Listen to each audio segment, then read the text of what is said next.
Buen día, estimadas estudiantes de la carrera de Tecnología Superior en Desarrollo Infantil e Integral del segundo semestre.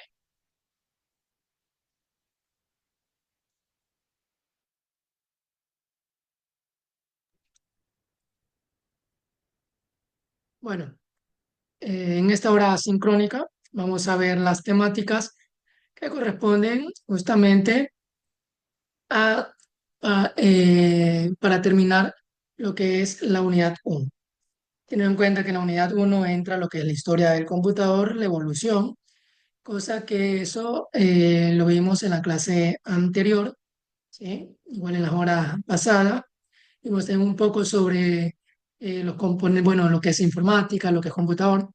Y ahorita vamos a dar mucho más énfasis en lo que es la parte, vamos a reforzar nuevamente lo que es la informática, la computadora, los componentes del computador, lo que es el hardware y software, los diferentes dispositivos o periféricos, que es la parte del hardware, y por último la parte del software. ¿Estamos? No sé cómo pueden ver, estamos aquí en la parte 1.2, la computadora, diferencia entre hardware y software de la computadora, encendido y apagado correcto de la computadora, manejo de normas de cuidados de la parte del computador y la parte de lo que son periféricos de entrada, salida, bueno, veremos otros más, procesamiento, almacenamiento, eso es la parte del hardware. Y la parte del software, veremos también un poco sobre aquello, ¿no? Cómo se divide, qué es lo que entra también en la parte del software. Vamos. Entonces, teniendo claro lo que vamos a ver, cabe recalcar el resultado de aprendizaje de este tema, sería identificar las potencialidades didácticas, los recursos web y de las TIC para estimular el desarrollo infantil. ¿Sí? Listo. Entonces, teniendo esto claro, vamos a ir justamente a la presentación. ¿Sí?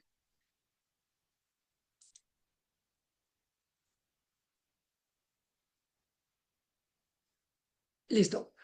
Como les estaba mencionando, vamos a hablar justamente sobre el computador u ordenador, también sobre lo que es la informática, los componentes de la computadora. Listo. Bueno, antes de pasar a la definición de informática, lo primero, ¿qué se les viene a la mente a ustedes cuando escuchan informática? ¿Qué creen que es informática?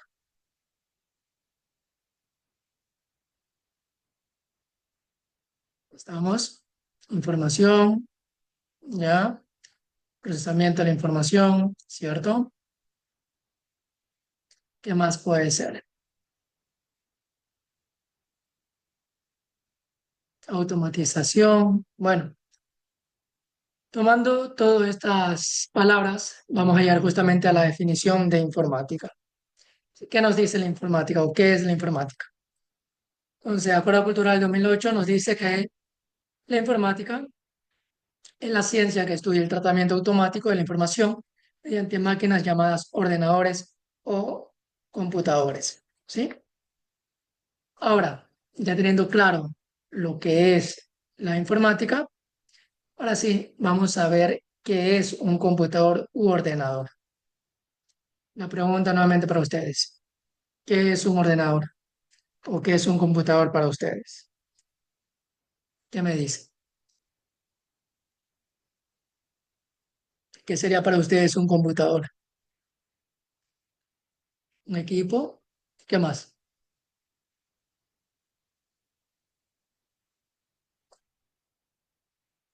¿Qué da información? ¿Ya? ¿Qué más? Procesa información también. ¿Qué más? Es una máquina, ¿cierto? Listo. Ahora, ¿qué tipo de máquina sería esta? ¿Eléctrica? No, ¿no es cierto? ¿De construcción? Tampoco, ¿cierto? ¿Qué tipo de máquina sería un computador? ¿Qué me pueden decir? Máquina electrónica. ¿Estamos? Listo. Entonces, un computador es una máquina electrónica que es, claro, como se dice, ¿no? Se encarga de procesar la información mediante una gran capacidad de memoria, ¿cierto? Bueno, entonces, ya teniendo todas esas palabras que se ha dicho sobre lo que es un computador ordenador, vamos a ver ahora sí la definición. ¿Qué es entonces un computador ordenador? Se nos dice, es toda máquina electrónica que se encuentra dotada de una memoria de gran capacidad y de sistemas de tratamiento de la información, que es capaz de resolver problemas aritméticos y lógicos por medio de la utilización automática de programas registrados en él. ¿Sí? Con esta definición nos estamos dando cuenta que justamente el computador, aparte, ¿sí?, de ser una máquina electrónica, ¿sí?, va a encargarse de procesar esa información. ¿Por medio de qué? De memoria de gran capacidad, ¿cierto? ¿Qué tipo de problemas se resuelven? ¿Problemas lógicos o problemas aritméticos? ¿Estamos? Entonces, teniendo en cuenta todo esto de aquí, ¿sí?, ya tenemos el concepto de computador ordenador. Ahora sí. Dentro del computador ordenador tenemos dos grupos. Ustedes siempre lo han de haber escuchado, ¿sí? ¿Cuáles serían estos dos grupos que están dentro del computador? ¿Cuáles serían? El hardware y el software, ¿cierto? Listo. Son los dos grandes grupos que tenemos dentro del computador. Ahora, teniendo claro esos dos grupos, ¿sí?, vamos a ver cuál es la diferencia entre estos. ¿Qué decimos que es el hardware? El hardware es la parte física, ¿cierto? La parte tangible, ¿sí?, lo que podemos tocar. Mientras el software, en cambio, ¿qué es? La parte es lo contrario, ¿cierto? La parte intangible, lo que no podemos tocar, ¿sí?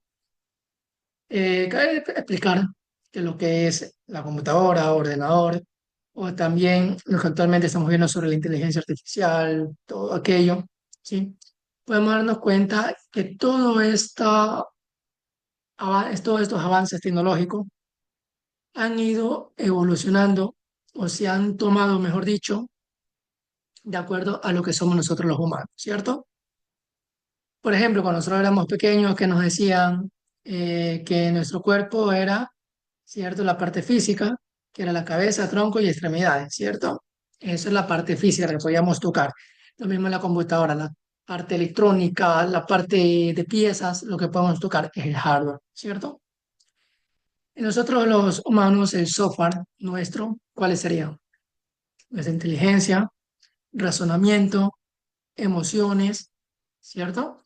La parte intangible, lo que no podemos tocar, ¿sí? Mientras que en el computador, ¿qué es la parte que no podemos tocar? Programas, ¿cierto?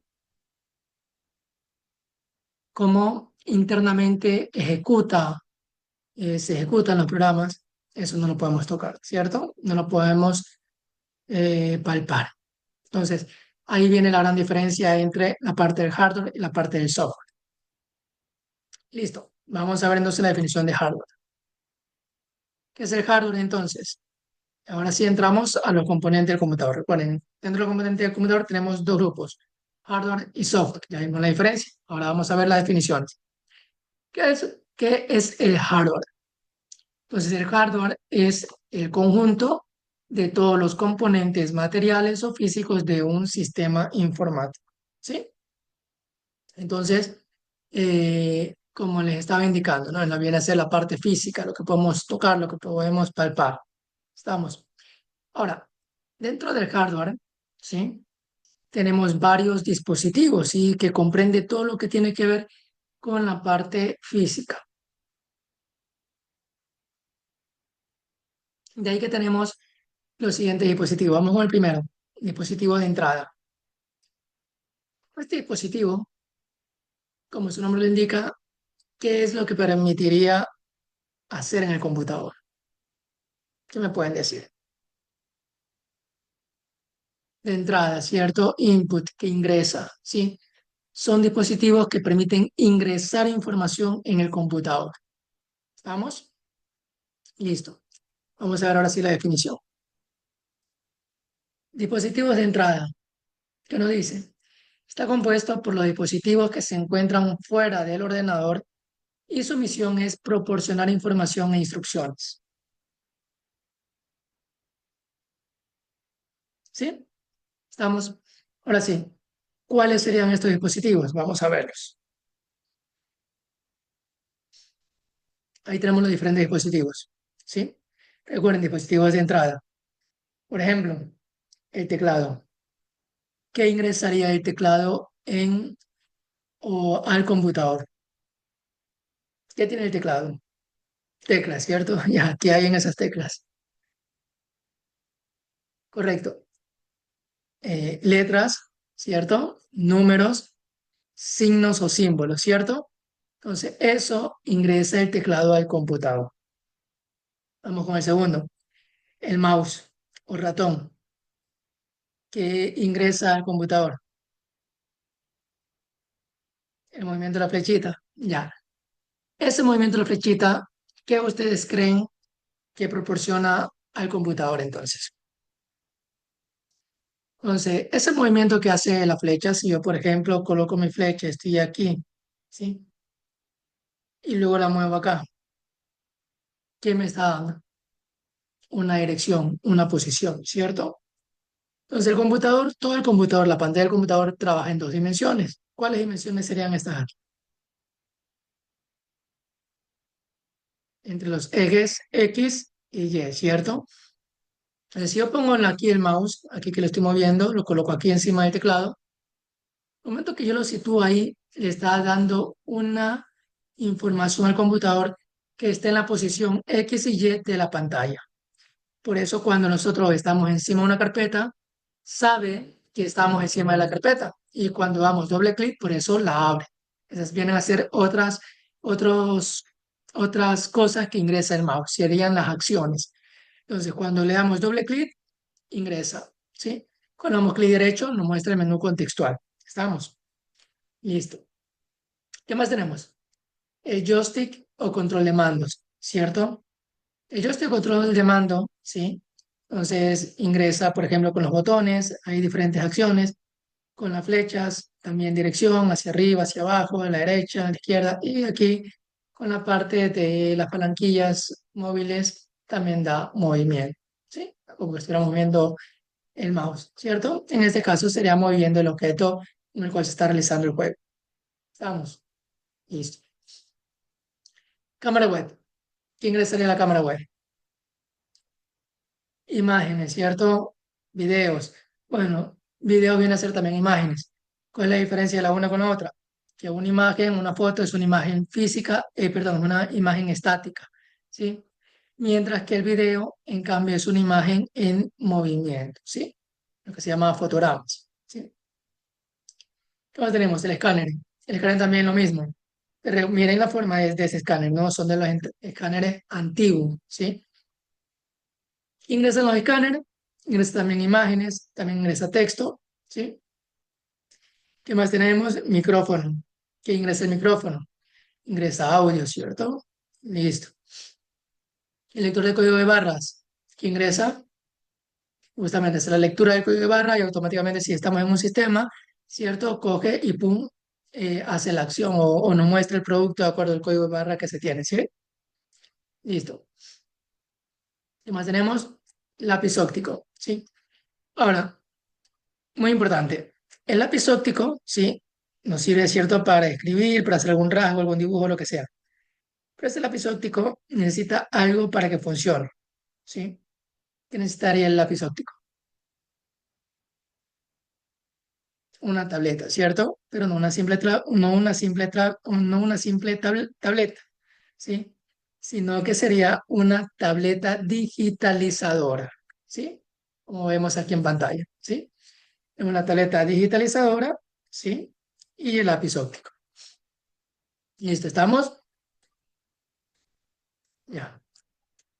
Ahora vamos con el siguiente, dispositivo de procesamiento.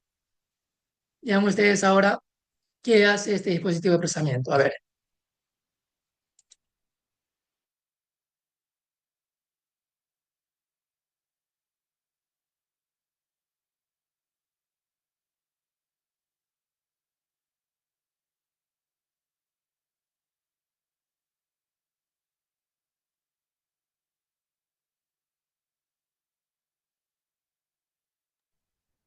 listo, ¿qué hace? Procesar, ¿cierto? Procesar información. Listo, vamos.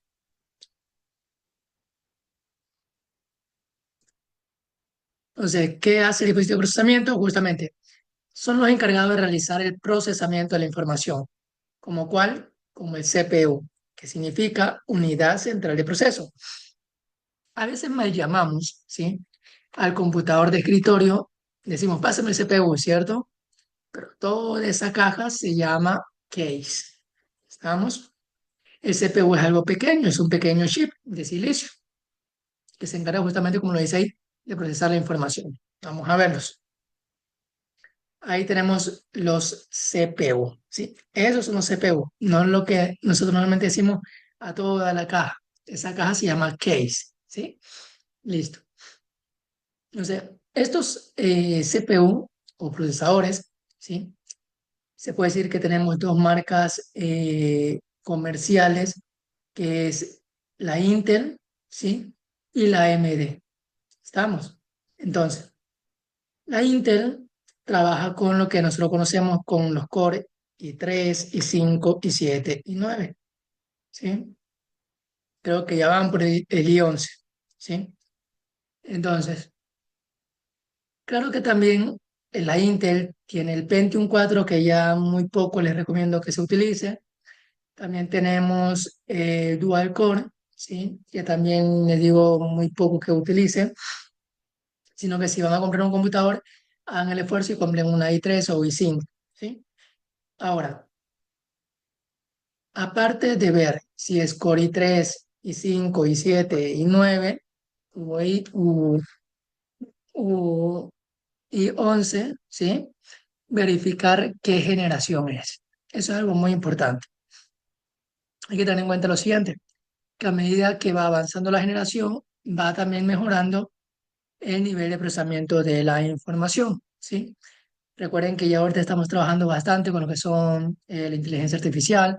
Se requiere que el computador sea mucho más ágil, que procese mucho más rápido la información. Entonces, a veces tenemos un computador que tenemos un procesador bajo y por eso es que también en el computador o a veces estamos trabajando y se nos cuelga, no anda muy rápido la computadora, ¿cierto? Entonces, justamente eso tiene que ver bastante con el tipo de procesador que tengamos.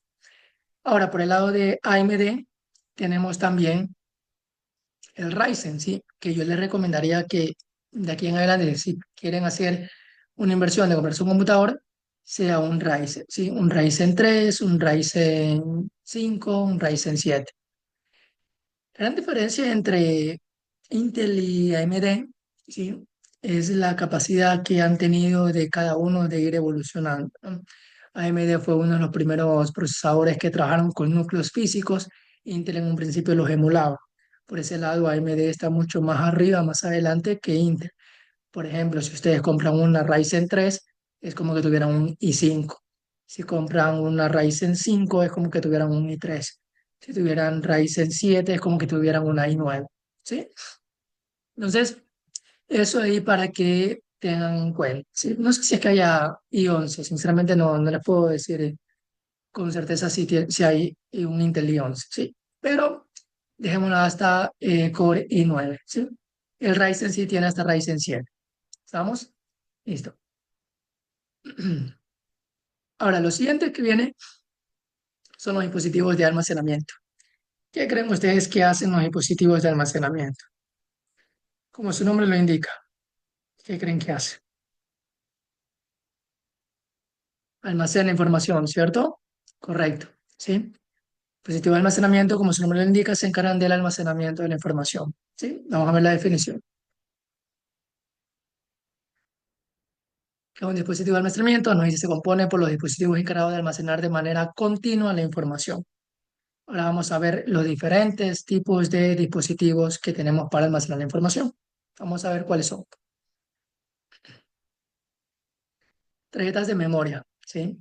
Tenemos la gran conocida, las SD, las micro SD, ¿sí? Pues también se utilizan para almacenar la información. Los disquetes o floppy que ya dejaron de utilizarse, ¿cierto? Pero en su momento sirvieron y también eran justamente dispositivos de almacenamiento. Los CD que también han dejado ya también de utilizarse, justamente por el peso, ¿no es cierto? de lo que tiene que ver de los archivos, más bien en vez de los CD, bueno, aunque todavía se utilizan los CD, ¿cierto? Los DVD, ¿sí? Entonces, se puede decir que todavía se mantiene en vigencia. Si a veces queremos información, dejarla que no se pueda borrar, ¿cierto? Utilizamos justamente los CD. Ahora, también tenemos los pendrive, ¿sí? Flash memory o memory flash, ¿sí? Que se encargan de también almacenar la información. Tenemos los discos duros, ¿sí? Los HHD o también los discos sólidos, que ahí es donde justamente se nos almacena la información. Ahora tenemos la memoria RAM. ¿Qué significa RAM? R de RAM, A de Access, M de Memory, ¿sí? Random Access Memory. ¿Qué significa eso? Memoria de almacenamiento aleatoria, random, ¿sí? Entonces, normalmente la memoria RAM, ¿sí? Cuando ustedes compren un computador, lo primero que deben de ver, el procesador, segundo, memoria RAM, tercero, el disco, y que sea un disco sólido, ¿sí? El disco va a depender de mayor almacenamiento, va a guardar más información, ¿sí? La memoria RAM, ¿por qué razón? Ahorita en la actualidad, mínimo un computador debe tener 8 gigas de RAM, mínimo. Lo recomendable sería 16 gigas de RAM, ¿sí? Entonces, ¿qué hace la memoria RAM? La memoria RAM se encarga de ayudar al procesador, ¿sí? Es una memoria o un dispositivo de almacenamiento volátil. ¿Qué quiere decir eso? Que la información que se guarda en la memoria RAM, ¿sí? En un momento se va a volar o se va a difuminar, se va a perder, ¿sí? Esa es la memoria RAM. Estamos. Entonces, la memoria RAM, como les decía, mínimo 8 gigas. Sí, lo recomendable sería 16 gigas, ¿sí? Así como tenemos la memoria RAM, tenemos lo que es la memoria ROM. ¿Qué significa la memoria ROM o qué significa ROM? Significa Read Only Memory. En español, memoria de solo lectura, ¿sí? Si se dan cuenta ahí en la figura, tenemos diferentes tipos de memoria ROM, ¿sí? Tenemos la ROM en primer lugar, la PROM, la EPROM, la EEPROM, ¿sí?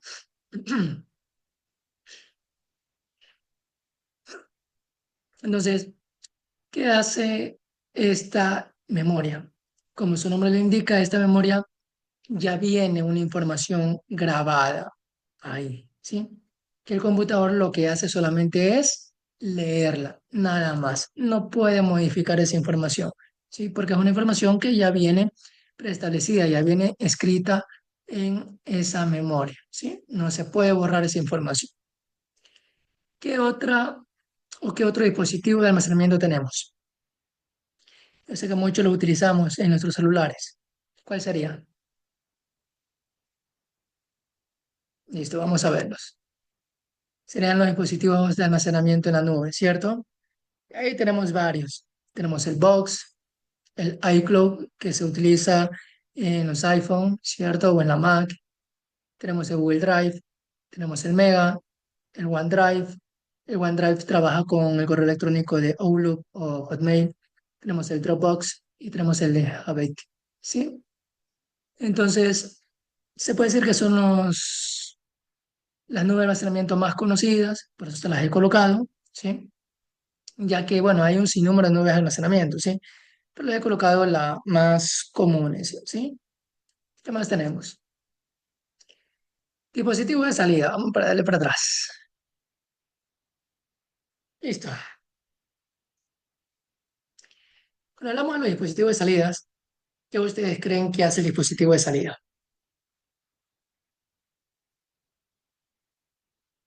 Saca la información del computador, ¿cierto?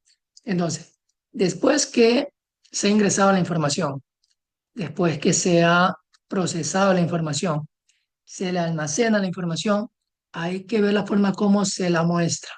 ¿A quién? A nosotros, al usuario. ¿Sí? O a cualquier otra persona, ¿cierto? Entonces, eso viene a ser el dispositivo de salida. Es la información ingresada, almacenada, procesada, almacenada, que la podemos no, que se nos muestra o que la podemos o que se obtiene de salida del computador, ¿sí? Entonces, ¿qué nos dice? Los componentes lo componen aquellos dispositivos que transfieren la información procesada por el CPU al usuario, ¿sí? De diferentes maneras, ¿no? Nos las provee tanto de forma visual, auditiva, como sea, ¿sí? Ahí que tenemos los diferentes dispositivos de salida. Entonces tenemos lo siguiente, el monitor, ¿sí? Solo monitor, donde se nos muestra la información que estamos haciendo en el momento. Las bocinas, que es el sonido que se reproduce y lo podemos escuchar. El proyector, que viene a ser algo parecido como el monitor, solamente que expande la imagen mucho más grande, ¿cierto? Para poderla ver. Las impresoras, ese tipo de impresoras, no las impresoras actuales, ese tipo de impresoras que solo imprimen, nada más, ¿sí? Y el plotter, que es parecido a la impresora que solo imprime. ¿Cuál es la gran diferencia del plotter? Que este imprime, en cambio, a gran escala, ¿cierto? Para imprimir gigantografía, planos, bueno, ese tipo de trabajo, ¿sí? Listo. Y por último tenemos los dispositivos mixtos, ¿sí? Entonces, ¿qué hacen o qué se les viene a la mente a ustedes cuando escuchan dispositivos mixtos? ¿A qué se refiere cuando hablamos de dispositivos mixtos? Pueden hacer varias cosas al mismo tiempo, ¿cierto? Listo. Estos dispositivos mixtos, ¿sí? Son herramientas o hardware, ¿sí? O periféricos que permiten hacer varias cosas al instante, ya sea me sirve como ingreso o como salida, ¿sí? O procesamiento y almacenamiento, es decir, puede hacer varias cosas al mismo tiempo, ¿sí? Entonces, ¿qué es un dispositivo mixto? Dice, son aquellos dispositivos que pueden operar en ambas formas, como entrada o como salida, ¿sí? Ejemplos de estos dispositivos mixtos, ¿cuáles serían? ¿Cuáles tenemos? Vamos a verlos. El modem, ¿cierto? Router, ¿sí? Que es justamente que nos sirve para transferir información, ¿sí? Entonces, modem o router es el que nos permite hacer justamente eso, ¿sí? Para conectarnos al internet, ¿sí? ¿Qué más tenemos? Tenemos tarjetas de red. Este es un tipo de tarjeta de red que se coloca dentro de un computador de escritorio. Si se dan cuenta, tiene para conectar el cable RJ45, ¿sí? Los indicadores que son las lucecitas y la parte en donde se conecta hacia la placa base, ¿sí? Este tipo de tarjeta de red se lo utiliza mucho más en los computadores de escritorio, no mucho en las laptops, ¿sí? Ahora también tenemos dos tipos de tarjetas de red, pero en cambio son tarjetas de red inalámbrica, ¿sí? Tenemos la que está con la antenita, que se lo utiliza también más en los dispositivos de escritorio que en una laptop, ¿sí? Y tenemos la tarjeta inalámbrica que es wireless, es decir, de forma de un pendrive, ¿sí? Solo que no almacena información, sino que justamente hace como una antena, ¿sí? Es decir, es el que va a encargar de recibir la información. Es decir, si usted tiene un computador de escritorio, ¿sí? Y le compra esta USB, ¿sí? Le conecta, la instala, le va a servir su computador como que fuera una laptop. ¿Estamos? Entonces, este mismo adaptador también se puede utilizar tanto para un computador de escritorio como para una laptop, ¿sí? ¿Qué más tenemos? Impresoras multifuncionales, ¿sí? Este tipo de impresoras ya no es la típica impresora como vimos anteriormente, ¿no? Esta impresora me sirve para escanear, sacar copia, imprimir, ¿sí? Hace muchas cosas al mismo tiempo, ¿sí? Tenemos también la pantalla táctil, ¿sí?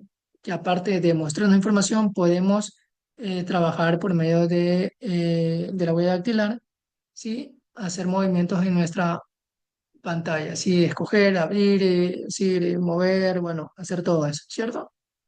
Listo. Y por último tenemos las pizarras digitales, ¿sí?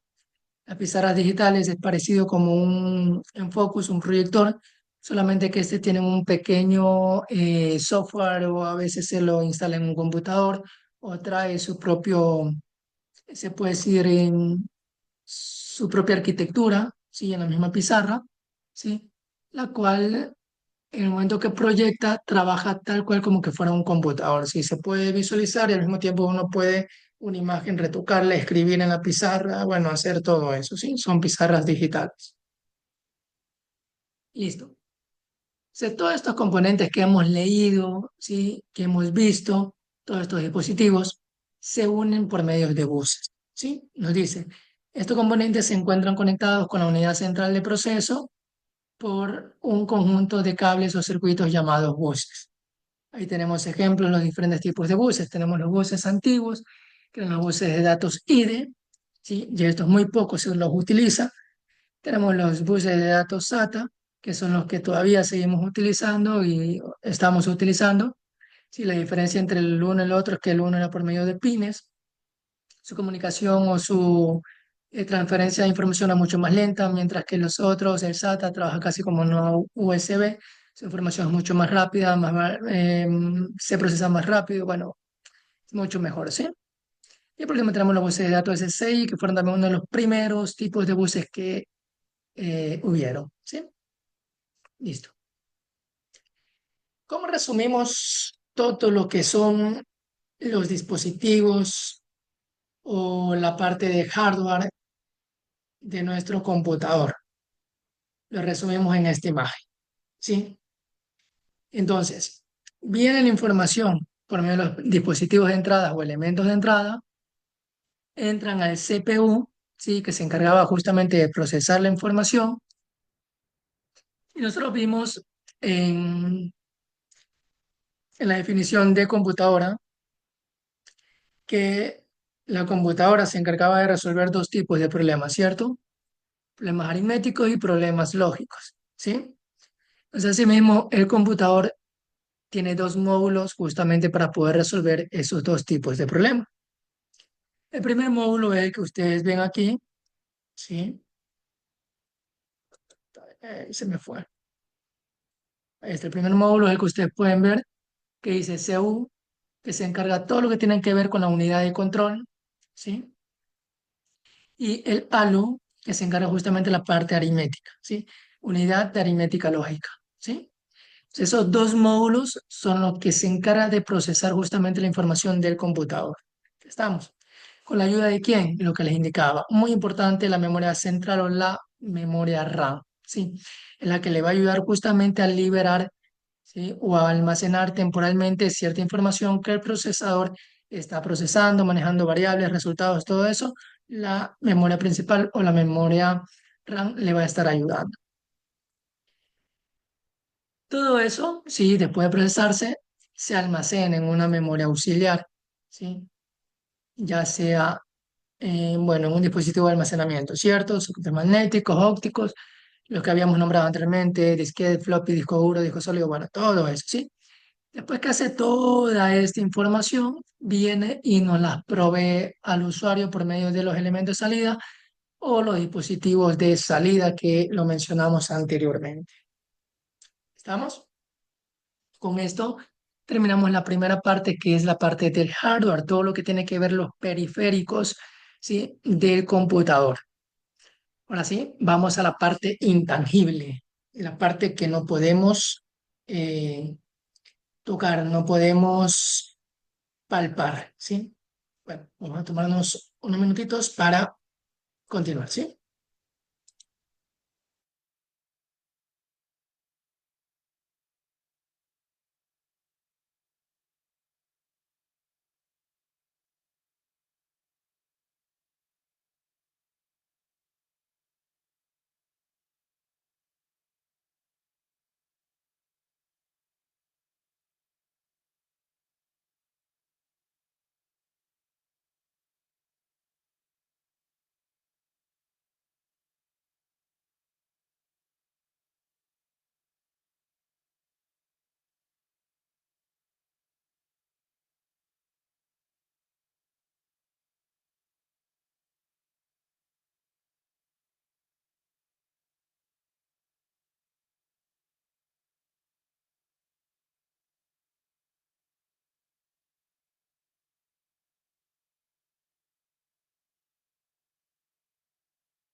Listo, ahora sí, después de esta pausa, vamos a continuar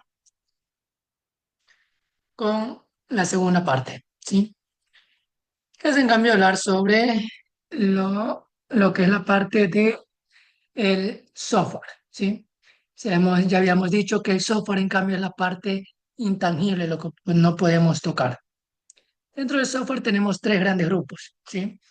Lo que es el software base, lo que son los lenguajes de programación y por último, los programas de aplicación o también denominados de utilería. Vamos a ver entonces qué es el software.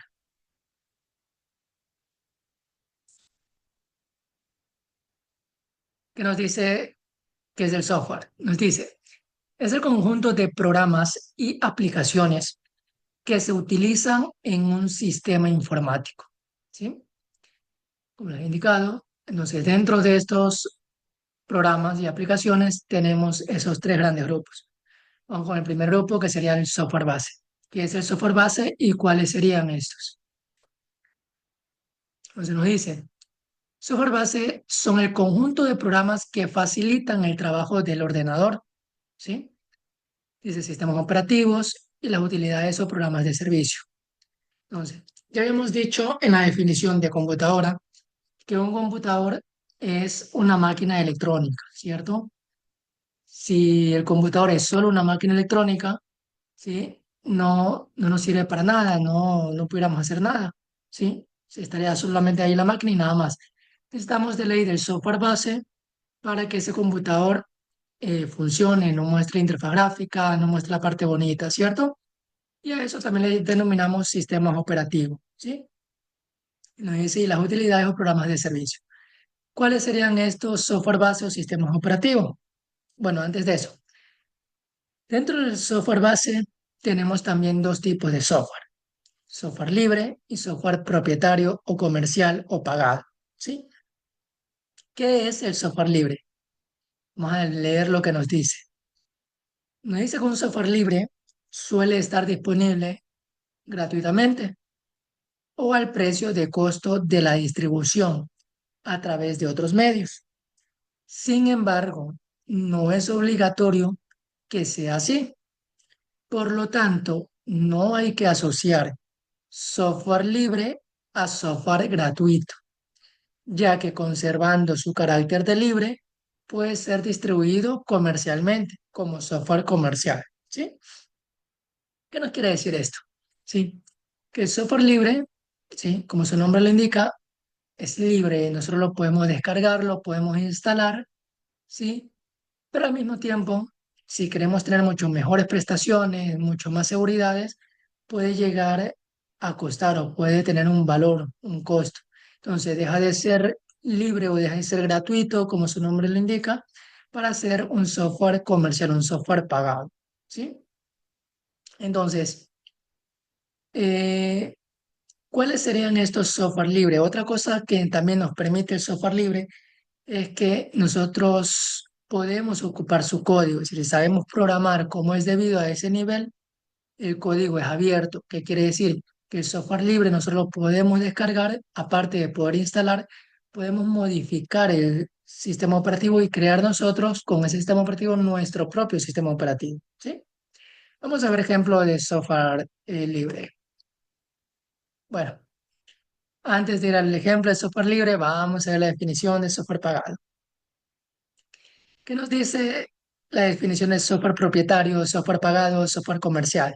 Nos dice, también llamado privativo, de código cerrado o software no libre. ¿Qué más? Es cualquier programa informático en el que el usuario final tiene limitaciones para usarlo, modificarlo o redistribuirlo, con o sin modificaciones, o cuyo código fuente no está disponible o el acceso a este se encuentra restringido por un acuerdo de licencia o por tecnología anticopia. ¿Está claro? Listo. Entonces, software propietario, ¿sí? Normalmente nosotros instalamos un sistema operativo, ¿cierto? Sistema operativo propietario. Pero después de cierto tiempo, después de 10, 15 días, o máximo un mes, pum, nos trae la alerta y nos dice, necesita activar el sistema operativo, ¿cierto? ¿Por qué? Porque ese sistema operativo necesita una licencia para que siga funcionando, ¿sí? Es decir, su acuerdo de licencia o protección anticopia, ¿sí? ¿Qué más? El sistema propietario, a diferencia del software libre, ¿sí? Su código sí es abierto, es decir, que su código puede ser, no puede ser modificado, es totalmente cerrado, si no lo encontramos de manera libre, ¿sí? Ahora sí, vamos a los ejemplos de software libre con software propietario. Vamos a ver. Listo. Entonces aquí tenemos los ejemplos de diferentes tipos de sistemas operativos libres, unos cuantos. Sí, cabe recalcar que son solo unos cuantos, ya que sistemas operativos libres tenemos muchísimos. Pero podríamos decir que son los más conocidos, ¿sí? Tenemos el Mandriva, ¿sí? Tenemos el SUS, el CentOS, el Debian, el Arch Linux, Gentoo, Linux, Katios, Fedora, Slackware.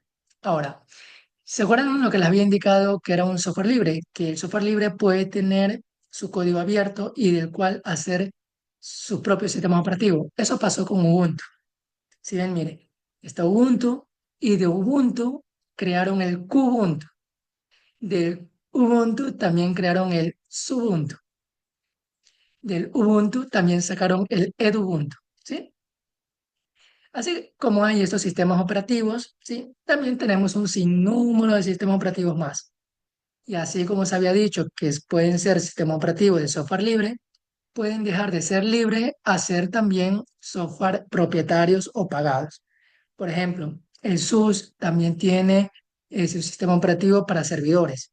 Si queremos mayores prestaciones, el SUS también se vuelve de ser libre a ser también propietario. Y no pasa con el Ubuntu, que también puede ser libre y puede ser después, pasa a ser comercial cuando queremos mayores prestaciones. Lo mismo pasa con Debian, CentOS, Fedora, ¿sí? Y así con algunos otros sistemas operativos libres más. Pero en su raíz son sistemas operativos libres estos de aquí, ¿sí? Que después pueden cambiar a ser comercial. Ahora sí, ¿cuáles serían los sistemas operativos pagados o propietarios que de por sí siempre son pagados o propietarios? ¿Cuáles tenemos? Tenemos el software propietario como la Mac OS X, ¿sí? O el gran conocido Windows, que es el que todos nosotros utilizamos, ¿cierto? Creo que nosotros aquí cometemos eh, a veces esas licencias, cogemos y las modificamos, ¿cierto? Por medio de un software y lo tenemos instalado ahí, ¿cierto? Vamos a ver las diferentes versiones de Windows que tenemos hasta la actualidad. Entonces, el Windows ha ido evolucionando desde el MS-DOS, luego el Windows 1 en el 85, Windows 3.1 en el 92, Windows 95 en el 95, Windows XP, para mí uno de los mejores sistemas operativos en el 2001, y vino Windows Vista 2006, regular, y vino el Windows 7, que también para mí es otro de los mejores sistemas operativos, 2009, Windows 8 del 2012, que no me convenció para nada, nunca me gustó. Para mí, por ejemplo, no fue un buen sistema operativo. El Windows 10 también otro de los sistemas operativos que también funcionó regular, mejor, sí, mucho mejor que el Windows 8 totalmente. Y actualmente tenemos el Windows 11, que hasta ahora sí lo veo ahí también, igual como el Windows 10, bueno, sí. Y eso sería todos los sistemas operativos propietarios. Ahora sí, ya vimos el software base, sistemas operativos, vimos software libre, software pagado. Eso es en software base. Sin estos sistemas operativos, esa máquina electrónica ya saben que no tendría esa interfaz bonita, los botones, el escritorio, los iconos, todo eso, lo que vemos actualmente, ¿sí? Ahora, después del software base tenemos los lenguajes de programación. ¿Qué ustedes creen que hacen los lenguajes de programación? ¿O qué permiten hacer los lenguajes de programación? Es un tipo de lengua, ¿cierto? ¿Qué más? Estos van a permitir crear programas, correcto, ¿sí? El lenguaje de programación normalmente tienen un tipo de sintaxis, ¿sí? o un sinnúmero de comandos, los cuales, al ser utilizados correctamente, se generan o se crean nuevas aplicaciones que se pueden instalar en el computador.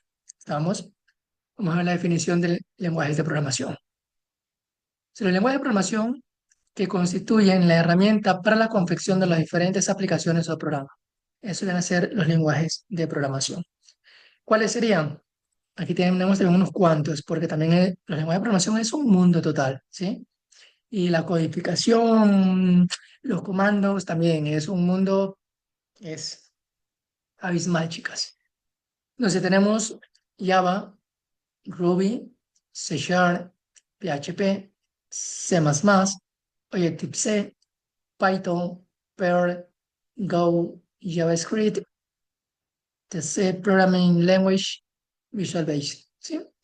Y así hay un sinnúmero de lenguajes de programación que nos permiten hacer programas. Por ejemplo, Facebook, Twitter, ¿sí? Google Chrome han sido aplicaciones creadas justamente por medio de estos lenguajes de programación. ¿Sí? Listo. Vamos a ver ahora qué son los programas de aplicación o también denominados como utilería. Nos dice, los software de aplicación constituyen programas o conjuntos de programas que han sido desarrollados para cubrir una serie de tareas específicas, como cuáles, como los procesadores de texto, como las hojas de cálculo, programas de diseño asistido, etcétera. Y así una amplia gama de programas que nosotros por lo general tenemos instalado en nuestro computador. Vamos a ver cuáles serían estos. Miren, otro mundo, ¿sí? Se vienen a hacer casi todos los programas que nosotros instalamos en nuestro computador, ¿sí? Hay muchos de estos que ya en la actualidad ya no se utilizan, pero bueno, para que ustedes ya tengan una idea, ¿no? Es el Skype, por ejemplo, el Zoom, que lo utilizamos actualmente, es uno de ellos. VistaDix, ¿sí? Google Chrome, Mozilla Firefox, Opera, ¿sí? Los antivirus. Bueno, todo ese sinnúmero de aplicaciones han sido creados con lenguajes de programación para poder ser utilizados en nuestro computador. ¿Listo, chicas? Entonces, con esto hemos terminado todo lo que tiene que ver con los componentes del computador. Bueno, también cabe recalcar que nos falta también otros programas de aplicación multimedia como son los de Microsoft Office. Tenemos Access, Outlook, ¿sí? Eh, Project, Windows, Note, Slate, Excel, Visio, SDI, no recuerdo, PowerPoint y Publisher, ¿sí? Entonces, todos esos programas también eh, de aplicación utilería, ¿sí? Listo. Ahora sí, estimadas estudiantes, con eso estamos terminando la parte teórica, ¿sí?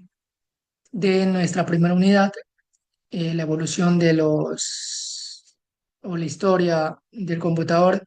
Ya la pudieron ver la clase anterior, ¿sí? Entonces, por favor, revisen bien el video, ya que de ahí van a salir preguntas. De esta clase también van a salir preguntas. Les elaboraré un examen de, ¿cómo es que se llama? Les elaboraré un,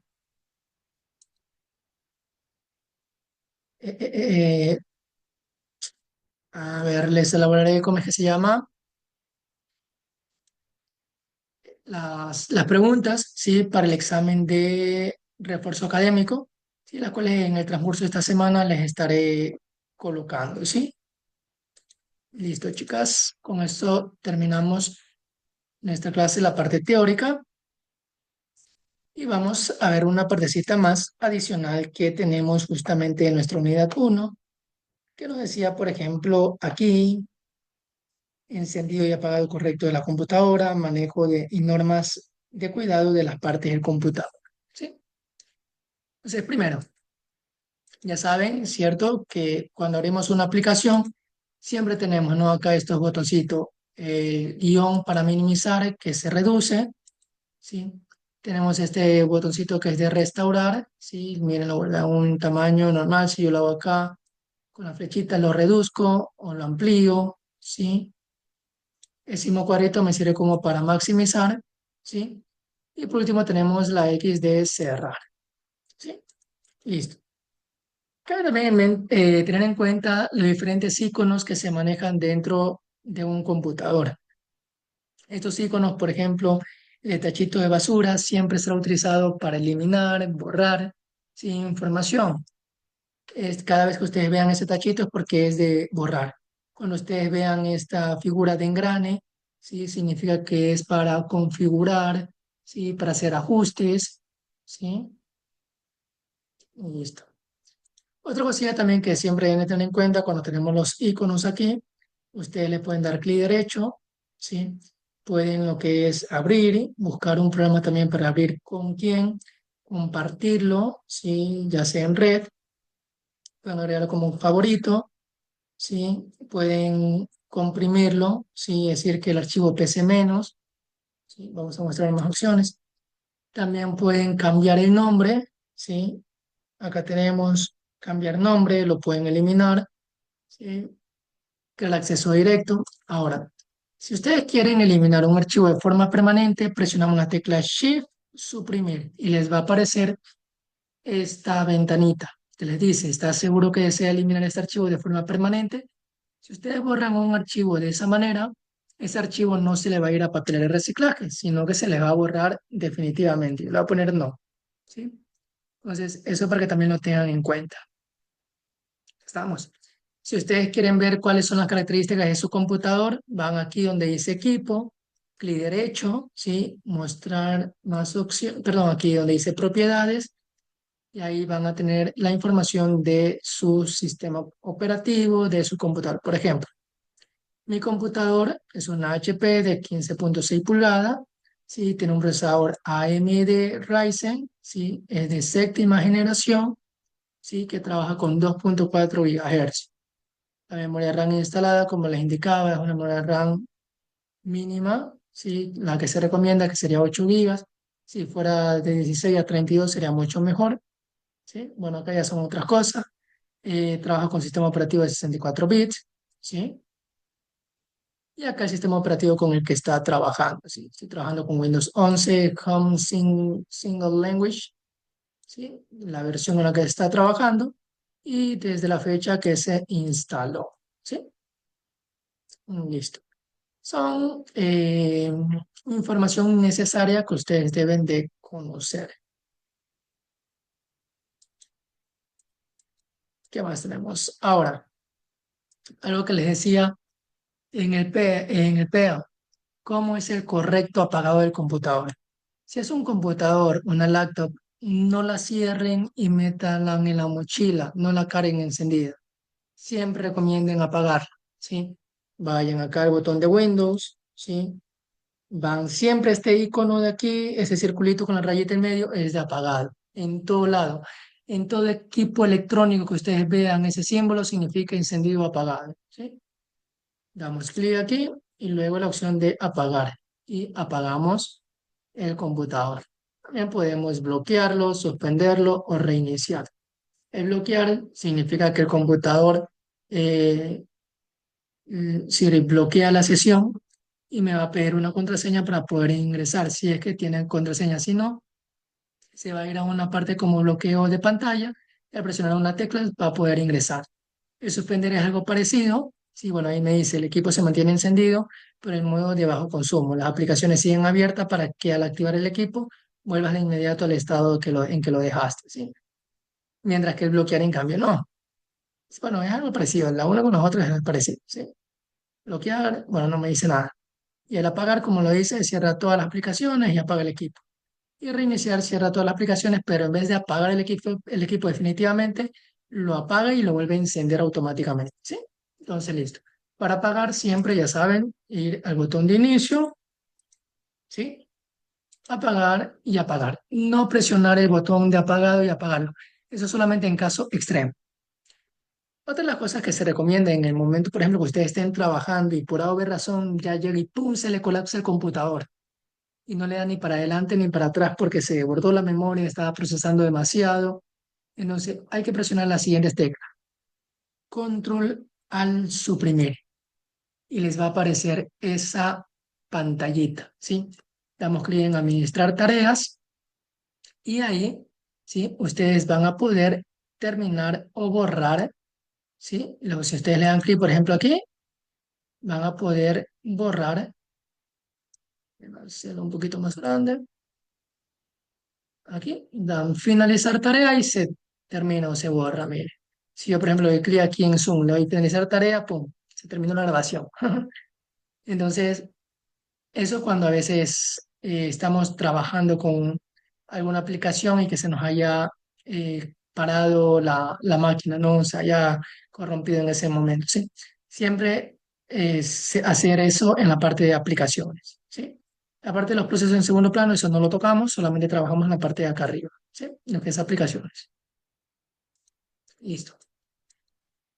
Esas ahí serían las recomendaciones que les daría. Si es un computador de escritorio, también lo mismo, siempre buscar el botón de inicio, apagar, ¿sí? No apagarlo de manera abrupta, ¿sí? Para encender, siempre buscar en el case o en el computador el icono que les dije, ¿sí? Siempre este icono es de encendido o apagado. Siempre hay que buscar ese icono, ¿sí? Como les dije, en cada, eh, en cada equipo electrónico, ¿sí? Cuando ustedes vean ese icono, es justamente para encendido o apagado. ¿Estamos? Listos. Creo que ya con esto estaríamos ya casi terminando, por no decir ya terminaríamos la clase. Nos quedan pocos minutos para terminar. Sí, la clase es de 1 hora. Conmigo ya saben que siempre se cumple el tiempo que es, ¿no? Rara vez no es ese tiempo, ¿sí? Listo, con ustedes también había hablado, tenemos unos grupos que se formaron, ¿sí? Para hacer las exposiciones de lo que tiene que ver con la norma APA. Vamos a trabajar ya la siguiente clase, comenzamos a trabajar ya con Word, ¿sí? Aquí tenemos unas buenas semanitas trabajando aquí con Word, vamos a trabajar, ¿sí? Word encabezado, norma APA, documento, bien, ¿sí? Luego trabajaremos con las hojas de cálculo y por último presentación y por último internet, ¿sí? Entonces, la siguiente semana estaríamos trabajando con procesador de texto Word, ¿sí? Ok, con la primera unidad y la segunda estaríamos entrando al examen del primer parcial. Recuerden que el examen del primer parcial es del 9 al 13 de diciembre, ¿sí? Entonces, tengan en cuenta aquí.